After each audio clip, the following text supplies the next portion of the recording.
Welcome back to One Comic Book a Day, where I accidentally skipped Action Comics number 52. So we'll be covering that today before we move on to Action Comics number 54.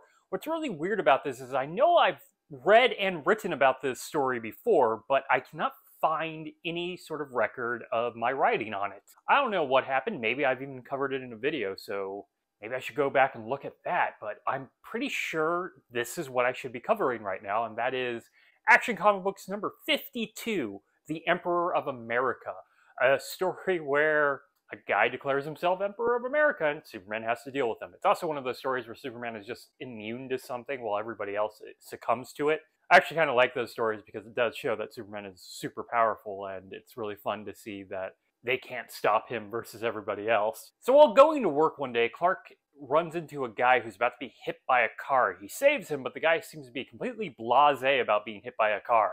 Doesn't seem to care at all. When he goes into work, there's a continuing problem of no one seeming to care about anything, including Lois not caring that Clark missed a date. She hates it when he does that, even though she doesn't care about going on these dates and seems to only do them because she has nothing better to do. While this is going on, a man dressed in weird robes and these sort of hats that cover their skulls, they're completely flat. They go from head to the back of their neck, land on the White House lawn and just walk in because no one seems to care, and he tells the President of the United States that he is now in charge, which the President goes with, and then he makes an announcement to the world that he is now in charge, calling himself the Emperor of America. And now that America is under some sort of wave he's built to make everyone pretty much lackadaisical, everyone feels kind of depressed. They just don't care what's going on. Except for Clark. The device did not work on Superman. So he's pretty much screwed. And yeah, we waste the first half of this comic setting up the fact that America has been conquered. And this dude seems to have a lot of soldiers. So yeah, we have ourselves a threat. And a threat that's actually going to be interesting for Superman to take care of. Now, Clark and Lois go to report on this in the Capitol. I mean Washington, D.C. as the capital of America. You know what I mean. By the way, the Emperor during this time has also had like all treasure delivered to him. So the Oval Office, I guess, is just full of rare art and treasure. I mean, I'm not against his decor. Clark pretty much shows right away that he is not under the spell, which then puts him on trial for standing up against everyone. He's put on trial in front of the Supreme Court, which technically that's not how that would happen, but seeing that he's the Emperor of America, he can make any rule he wants. So yeah, this is how that works. And Clark is being tried.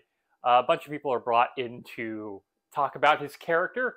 Well, Clark uses a little bit of his powers to steal one of the helmets from one of the members of the henchmen military. There's a big group of them for the Emperor, and puts it on Lois, which then blocks out whatever the signal is that's causing this, and Lois returns to normal. They grab Clark, try him for treason. Well, he's found guilty of treason, so he's going to be shot, but Clark gets away. Lois instead is going to be shot for treason. Great job, Clark. You put Lois in danger. For very little reason. He could have just left her that way. He becomes Superman, Superman, bright blue costume, red cape. The Emperor, now panicking because now that his device doesn't work on Superman, he has no other plan to deal with Superman, sends the entire American military at him, which then feels like this really great moment where Superman's going to take on the military. But remember, the military is pretty blasé about everything, and he realizes pretty quickly he can just tell the military to do something and they'll do it. They have no will of their own. So the military turns on the Emperor. The Emperor kind of understands that, yeah, this could go back and forth like rabbit season and duck season, but Superman's going to eventually win this. He escapes with Lois, thinking he's going to hold Lois as hostage as his last-ditch effort. Never works for anybody else. Superman shows up and he tries to increase his device fully to take control of Superman.